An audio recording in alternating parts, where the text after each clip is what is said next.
السلام علیکم ورحمۃ اللہ۔ جنبی حائضہ اور نفاس والی عورت کا قرآن کی تلاوت کرنا، زبانی اذکار کرنا، حتیٰ کہ مصحف کو پکڑ کے قرآن کی تلاوت کرنا، یہ ساری چیزیں ہی شرعی طور پر جائز ہیں۔ کہیں بھی ان افراد کو قرآن زبانی پڑھنے، اذکار کرنے اور ان کو قرآن چھونے سے منع کیا گیا ہو۔ جناب تو حیض میں 3 چیزیں مشترک ہیں، یہ لوگ نماز نہیں پڑھ سکتے، طواف نہیں کر سکتے، مسجد میں داخل نہیں ہو سکتے۔ حیض و نفاس والی عورت، اس کے اضافی ایک کام یہ اس پر پابندی ہے کہ وہ روزہ نہیں رکھ سکتی۔ اس کے علاوہ شرعی طور پر ان پر کوئی ممانعت نہیں ہے،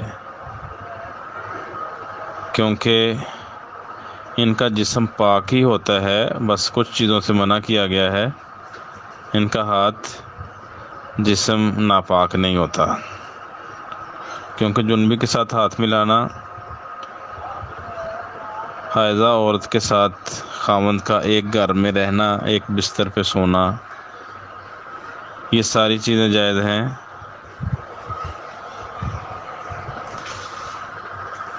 کھانا پکا سکتی ہے، دیگر امور خانہ داری سارے انجام دے گی، تو یہ ساری چیزیں دلیل ہیں کہ اس کا جسم پاک ہوتا ہے۔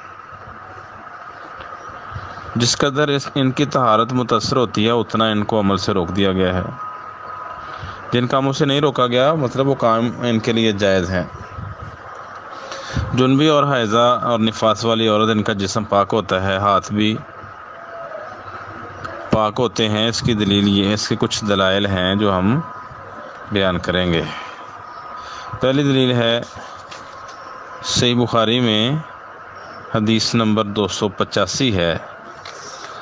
سیدنا ابو ہریرہ رضی اللہ تعالیٰ عنہ بیان کرتے ہیں کہ رسول اللہ صلی اللہ علیہ وسلم مجھے ملے جبکہ میں جنبی تھا۔ آپ نے میرا ہاتھ پکڑ لیا اور میں آپ کے ساتھ چل دیا حتیٰ کہ آپ بیٹھ گئے۔ جب آپ بیٹھے تو میں کھسک گیا، میں گھر آیا، غسل کیا، پھر میں آیا، آپ وہیں بیٹھے ہوئے تھے۔ آپ نے پوچھا ابو ہریرہ کہاں تھے؟ میں نے آپ کو بتایا کہ میں جنبی تھا، اس لیے آپ کے ساتھ نہیں بیٹھ سکا۔ تو فرمایا ابو ہریرہ تعجب ہے، بلا شبہ مومن نجس نہیں ہوتا۔ تو حالت جنابت میں بھی یہ نہیں کہ وہ ناپاک اور نجس ہو گیا ہے، ہمارے ہاں یہ تصور ہے کہ وہ نجس ہے، ناپاک ہے، تو مومن تو نجس ہوتا ہی نہیں۔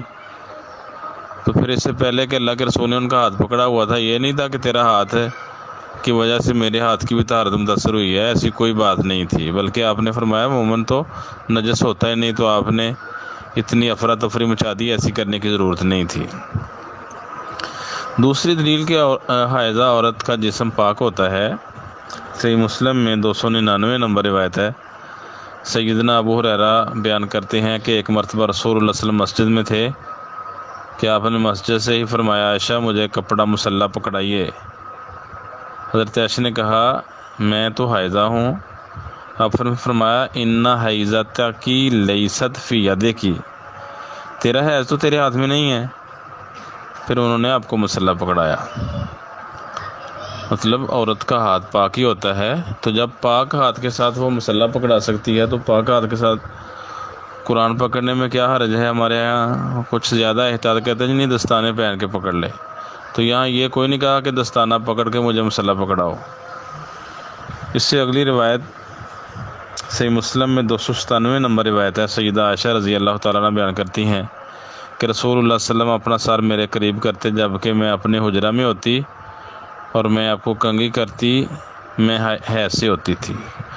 تو حالت حیض میں اتنی مقدس ہستی کو چھوا جا رہا ہے، ان کے سر کے بالوں کو تیل لگایا جا رہا ہے، تو اس سے تو نہ آپ کے سر کی طہارت متاثر ہوئی، نہ آپ نے یہ روکا کہ آپ میرے سر کو جو ہے وہ پراگندہ گندہ کر رہی ہیں، ایسی کوئی بات نہیں تھی۔ تو یہ بھی دلیل ہے کہ حائضہ کا ہاتھ پاک ہی ہوتا ہے۔ چوتھی دلیل ہے، حضرت عائشہ بیان کرتی ہیں صحیح مسلم میں 297 نمبر روایت ہے کہ میں حالت حیض میں رسول اللہ صلی اللہ علیہ وسلم کا سر دھویا کرتی تھی۔ تو یہ احادیث دلیل ہیں کہ جنبی اور حائضہ کے ہاتھ اور جسم پاک ہیں، اور یہ چیزیں، یہ عام چیزوں سمیت قرآن کریم وہ بھی ہاتھ لگا لیں تو اس میں کوئی حرج نہیں۔ قرآن کو چھونے کی کہیں کوئی ممانعت نہیں ہے کہ جنبی اور حائضہ کو قرآن پکڑنے سے روکا جائے، ایسی کوئی دلیل موجود نہیں۔ آگے ہم بیان کریں کہ کچھ ضعیف احادیث سے استدلال کیا جاتا ہے، تو صحیح حدیث ایسی کوئی نہیں ہے جس میں جنبی اور حائضہ نفاس والی عورت کو قرآن پکڑنے سے چھونے سے منع کیا گیا۔ حافظ ابن حزم رحمہ اللہ المحلہ لابن حزم المحلہ بالآثار پہلی جلد ہے، 95 نمبر صفحہ ہے، اس میں لکھتے ہیں وَقِرَاءَةُ الْقُرْآنِ وَالسُّجُودُ فِيهِ وَمَسُّ الْمُصْحَفِ وَذِكْرُ اللَّهِ تَعَالَى جَائِزٌ كُلُّ ذَلِكَ بِوُضُوءٍ وَبِغَيْرِ وُضُوءٍ وَلِلْجُنُبِ وَالْحَائِضِ وَبُرْهَانُ ذَلِكَ أَنَّ قِرَاءَةَ الْقُرْآنِ وَالسُّجُودَ فِيهِ وَمَسَّ الْمُصْحَفِ وَذِكْرَ اللَّهِ تَعَالَى أَفْعَالُ خَيْرٍ مَنْدُوبٌ إِلَيْهَا مَأْجُورٌ فاعلها فمن ادعى المنع فيها في بعض الأحوال كل فائیات بالبرہان۔ تلاوت قرآن، سجدہ تلاوت، مصحف کو چھونا، اللہ کا ذکر کرنا، یہ امور وضو اور بغیر وضو کے جنبی و حائضہ سب کے لیے جائز ہیں۔ ان کے جواز کی دلیل یہ ہے کہ تلاوت قرآن، سجدہ تلاوت، مصحف کو چھونا اور اللہ کا ذکر کرنا نیکی کے کام ہیں جنہیں ادا کرنا مباح اور کار ثواب ہے۔ جو شخص بعض صورتوں میں ناعمال سے منع کرنے کا دعویٰ کرتا ہے وہ دلیل پیش کرنے کا ذمہ دار ہے، تو ایسی دلیل ہے کوئی نہیں۔ اب کچھ لوگ منع کرتے ہیں اور بڑے شد و مد سے کہ حائضہ جنبی قرآن پڑھ ہی نہیں سکتے، چھونا تو دور کی بات ہے، ویسے زبانی بھی نہیں پڑھ سکتے، اور کچھ لوگ کہتے ہیں کہ زبانی پڑھ سکتے ہیں، ہاتھ نہیں لگا سکتے، چھو نہیں سکتے، قرآن کو پکڑ نہیں سکتے، تو یہ کمزور دلائل ہیں۔ پہلی دلیل پیش کرتے ہیں، اللہ تبارک و تعالی ارشاد فرماتے ہیں اِنَّهُ لَقُرْآنٌ کریم فی کتاب مکنون لا یمسہ الا المطہرون۔ بلا شبہ یہ یقیناً ایک باعزت پڑھی جانے والی چیز ہے، ایک ایسی کتاب میں جو چھپا کر رکھی ہوئی ہے، اسے کوئی ہاتھ نہیں لگاتا مگر جو بہت پاک کیے ہوئے ہیں۔ سورہ واقعہ کی آیات 77، 78 اور 79 نمبر آیت ہیں۔ ان آیات سے یہ استدلال کیا جاتا ہے کہ قرآن مقدس کو صرف پاک لوگ، حائضہ اور جنبی کے علاوہ لوگ ہی چھو سکتے ہیں، حائضہ اور جنبی قرآن مجید کو ہاتھ نہیں لگا سکتے، تو یہ استدلال درست نہیں، کیونکہ سیاق کلام کی روح سے یہاں کتاب سے مراد انسانوں کے ہاتھ میں موجود قرآن نہیں بلکہ یہ لوح محفوظ میں موجود قرآن ہے، اور مطہرون سے مراد طاہر لوگ نہیں بلکہ فرشتے ہیں۔ امام راضی بیان کرتے ہیں راجح بات یہ ہے کہ یہاں کتاب سے مراد لوح محفوظ ہے، اور لا یمسہ ضمیر کا مرجع کتاب لوح محفوظ کی طرف ہے، ہمارے ہاتھوں میں موجود مصاحف کی طرف نہیں، اور المطہرون سے مراد فرشتے ہیں، اللہ تعالیٰ نے انہیں آغاز سے پاک کیا اور اس پاکی پر قائم رکھا ہے اور ان کی عمریں طویل کی ہیں۔ اس سے مراد حدث، حیض، جنابت اور بے وضو ہونے سے پاک لوگ نہیں ہیں۔ تفسیر اشرف الحواشی میں لکھا ہے اکثر مفسرین کے نزدیک لا یمسہ میں ضمیر لوح محفوظ کے لیے ہے کہ لوح محفوظ کو وہی ہاتھ لگاتے ہیں جو پاک ہیں، یعنی فرشتے۔ بعض مفسرین نے اس ضمیر کو قرآن کے لیے مانا ہے اور استدلال کیا ہے کہ قرآن کو بے وضو ہونے کی حالت میں چھونا جائز نہیں، مگر یہ استدلال صحیح نہیں ہے، اور قرآن کو بے وضو چھونا جائز ہے، گو بہتر یہ ہے کہ وضو کر لیا جائے۔ موطا امام مالک میں یہاں حضرت نے عمر بن حزم کو جو خط لکھ کر دیا، اس میں یہ بھی لکھا کہ لا یمس القرآن الا طاہرون، کہ قرآن کو سوائے طاہر شخص سے کوئی نہ چھوئے، مگر یہ اپنے مفہوم میں صریح نہیں ہے، کیونکہ اس کے معنی کفر شرک سے بھی پاک ہو سکتے ہیں، کیونکہ مسلمان تو جنابت کی حالت میں بھی پاک رہتا ہے۔ تو یہاں استدلال کیا ہے کہ یہاں مراد فرشتے ہیں، انسان ہے ہی نہیں۔ امیر یمانی سبل السلام میں لکھتے ہیں مفہوم کے لحاظ سے زیادہ واضح بات یہ ہے کہ آیت میں ضمیر کتاب مکنون ہے جس کا پیچھے ذکر ہوا ہے، اور مطہرون سے مراد فرشتے ہیں۔ تو اب جس سے دوسری دلیل ہے ان کی، عبداللہ بن ابی بکر بن حزم بیان کرتے ہیں کہ وہ خط جو رسول اللہ صلی اللہ علیہ وسلم نے سیدنا عمر بن حزم کے لیے تحریر کیا تھا، اس میں یہ عبارت درج تھی اللہ یمس القرآن الا طاہرون، قرآن کو طاہر شخص ہی چھوئے۔ تو یہ روایت موطا امام مالک میں 234 نمبر روایت ہے، یہ روایت ہی منقطع ہے، ضعیف ہے، کیونکہ عبداللہ بن ابی بکر بن حزم کی عمر بن حزم سے ملاقات ثابت نہیں، اس معنی کی متصل روایت تمام کی تمام ضعیف اور کمزور ہیں۔ ان کی مکمل تفصیل ارواء الغلیل 122 اور نیل الاوطار پہلی جلد 224 میں تفصیل سے لکھی ہوئی ہے۔ تیسری دلیل دیتے ہیں سیدنا عبداللہ بن عمر رضی اللہ تعالیٰ عنہ سے کہ رسول اللہ صلی اللہ علیہ وسلم نے فرمایا اللہ یمس القرآن الا طاہر، قرآن کو طاہر شخص ہی چھوئے۔ یہ طبرانی کبیر میں روایت ہے 1162 13217 نمبر۔ ارواء الغلیل پہلی جلد 159 صفحہ ہے۔ تو یہ روایت بھی ضعیف ہے، اس میں سعید بن محمد بن ثواب مجہول اور ابن جریج کی تدلیس ہے۔ پھر لفظ طاہر کو مراد یہ لینا کہ باوضو شخص ہو، یہ معنی بھی درست نہیں ہے۔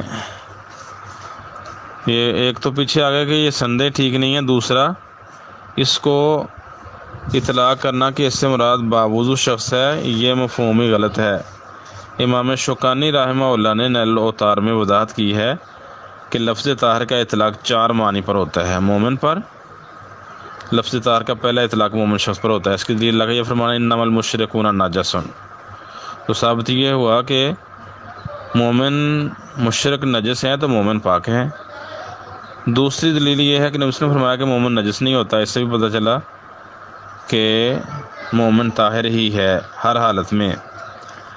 دوسرا لفظ طاہر کا دوسرا اطلاق حدث اکبر جنابت پر ہوتا ہے کہ جنبی کے علاوہ باقی لوگ جو ہیں وہ طاہری ہیں، وہ باوضو ہوں بے وضو ہوں۔ اس کی دلیل سورہ مائدہ کی آیت نمبر 6 ہے وَإِن كُنتُمْ جُنُبًا فَطَّهَّرُوا، اگر تم جنبی ہو تو خوب پاکی اختیار کر لو، مثلا غیر جنبی شخص جو ہیں وہ پاکی ہیں۔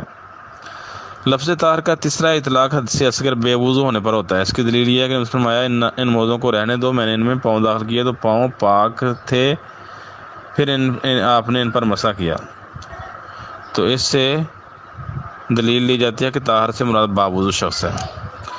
لفظ طاہر کا چوتھا معنی حسی اور حکمی نجاست سے پاک شخص پر ہوتا ہے کہ جو حسی اور حکمی طور پہ پاک ہے اس کو طاہر بولتے ہیں۔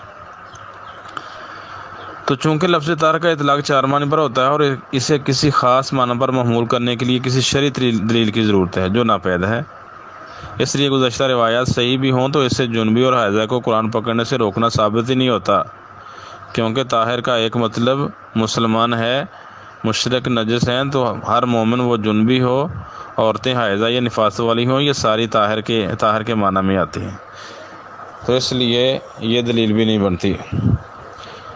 جنبی اور حائضہ کا قرآن کی تلاوت کرنا، یہ سب کچھ ہی کر سکتے ہیں، قرآن کی تلاوت بھی، اذکار بھی، اوراد بھی، وظائف بھی، کیونکہ دلائل کی روح سے جنبی حائضہ کا تلاوت کرنا جائز ہے۔ پہلی دلیل ہے سیدہ عائشہ رضی اللہ تعالیٰ عنہ بیان کرتے ہیں کہ رسول اللہ صلی اللہ علیہ وسلم ہر حالت میں اللہ کا ذکر کرتے تھے۔ صحیح مسلم کی یہ روایت صحیح مسلم میں، ابو داود میں اور ترمذی ابن ماجہ میں ہے۔ تو ہر حالت میں طہارت بھی آ جاتی ہے، عدم طہارت بھی، جنابت بھی، عدم جنابت بھی، بیٹھنا، لیٹنا، چلنا، سوار ہونا، یہ ساری حالتیں ہی شامل ہیں۔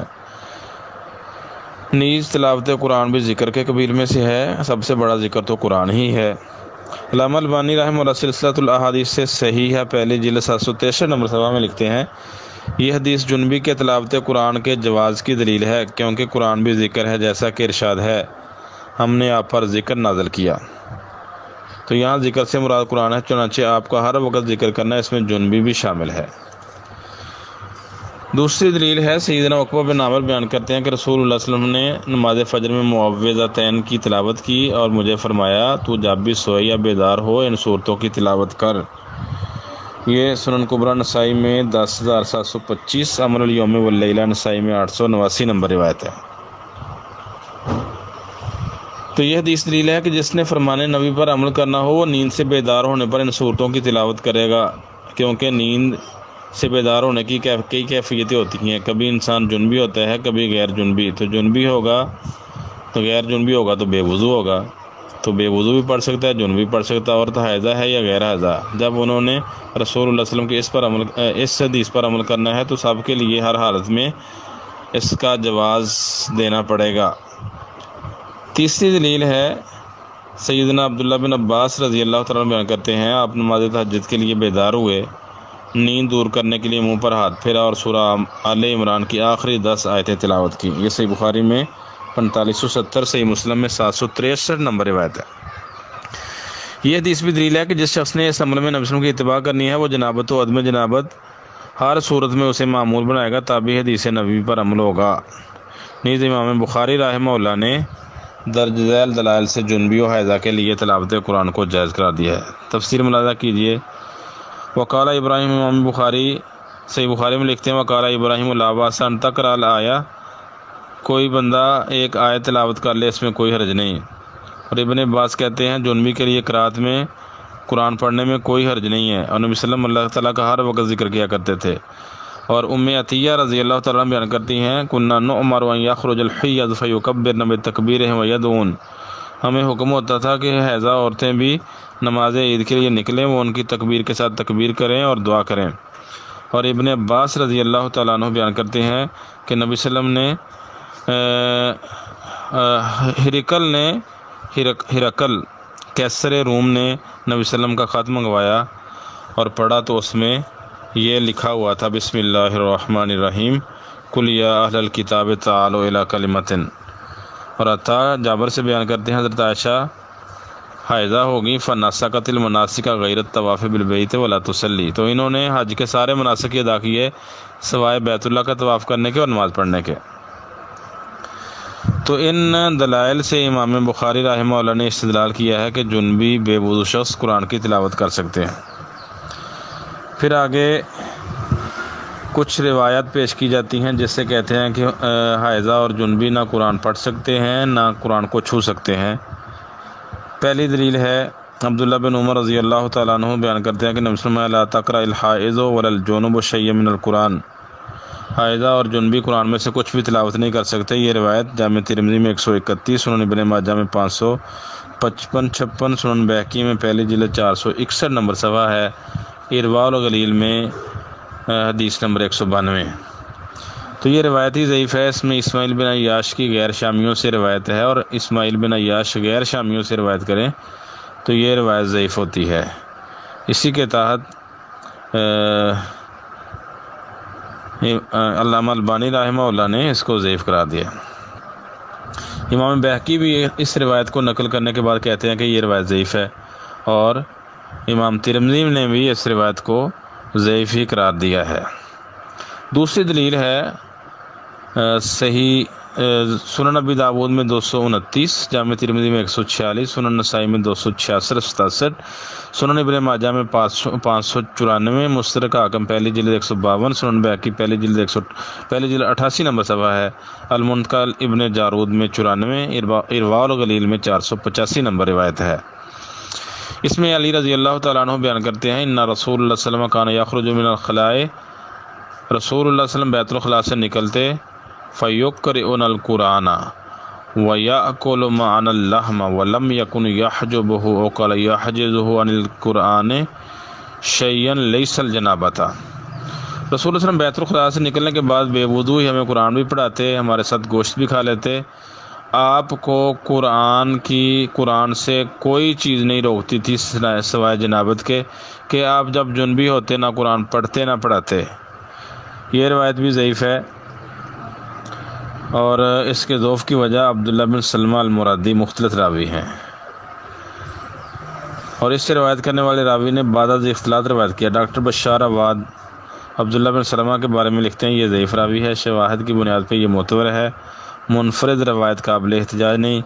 امام بخاری نے کہا اس کی حدیث قابل مطابقت نہیں ہے، شعبہ ابو حاتم النسائی کہتے ہیں اس کی روایات معروف و منکر ملی جلی ہیں، دارقطنی نے اسے ضعیف کہا ہے، اور ابو احمد حاکم کہتے ہیں کہ اس کی حدیث ثابت نہیں ہے۔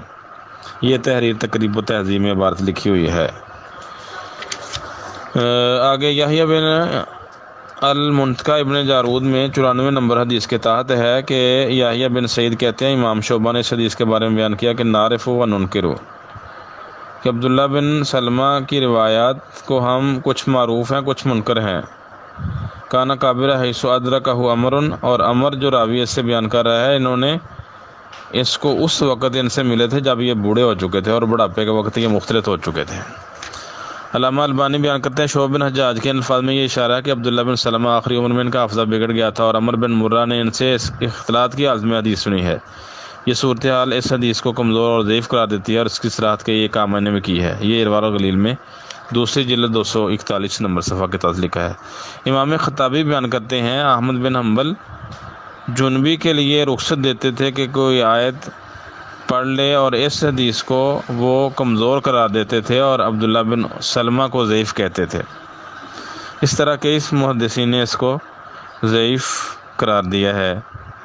تو دیگر امام بخاری، علامہ البانی رحمہ اللہ کی استدلالات سے چیز واضح ہوتی ہے کہ جنبی حائضہ قرآن پڑھ بھی سکتے ہیں، زبانی بھی، ہاتھ میں پکڑ کے بھی، بے وضو شخص بھی قرآن پڑھ سکتا ہے، کیونکہ ممانت کے کوئی دلائل نہیں ہیں، اور جتنے دلائل بیان کیے جاتے ہیں وہ سارے ہی کمزور ہیں۔ تو تمام المنہ صفحہ نمبر 109 پہ علامہ البانی رحمہ اللہ نے کہ آپ نبی صلی اللہ علیہ وسلم ہر وقت اللہ کا ذکر کیا کرتے تھے۔ صحیح مسلم کی یہ روایت ہے، کہتے ہیں یہ طریقہ اپنے عمومی معنی کی روح سے، ذکر کا یہ لفظ جو ہے اپنے عمومی معنی کی روح سے جنابت اور جنابت کے علاوہ ہر حالت کو شامل ہے، نیز لفظ ذکر تلاوت قرآن اور دیگر اذکار کو بھی شامل ہے۔ اس لیے ہر بندہ جنابت و غیر جنابت میں، عورتیں حیض و نفاس میں، اور اس کے علاوہ عام حالتوں میں، وضو کی حالت میں، غیر وضو کی حالت میں، ہر حالت میں قرآن پڑھا بھی جا سکتا ہے، زبانی بھی، پکڑ کے بھی۔ تو یہ ساری چیزیں ہی جائز ہیں۔ تو لوگوں کو ان نیک اعمال سے، نیک کاموں سے روکنا نہیں چاہیے، بلکہ وہ یہ کام کر لیں تو ایک تو رشد و ہدایت کا بھی یہ چیزیں سبب بنتی ہیں، اور دوسرا وہ مصروف رہیں گے، ورنہ 5-7 دن تلاوت نہ کرنے سے ویسے ہی تلاوت کا ذوق ختم ہو جاتا ہے، اور اذکار نہ کرنے سے دعائیں بھول جائیں گی یا اس کی توجہ ہی ہٹ جائے گی۔ تو یہ چیزیں اس کے تلاوت کرنا، اذکار کرنا ان کے لیے معاون ہیں، دین میں بھی اور پریکٹس کے لحاظ سے بھی۔ السلام علیکم۔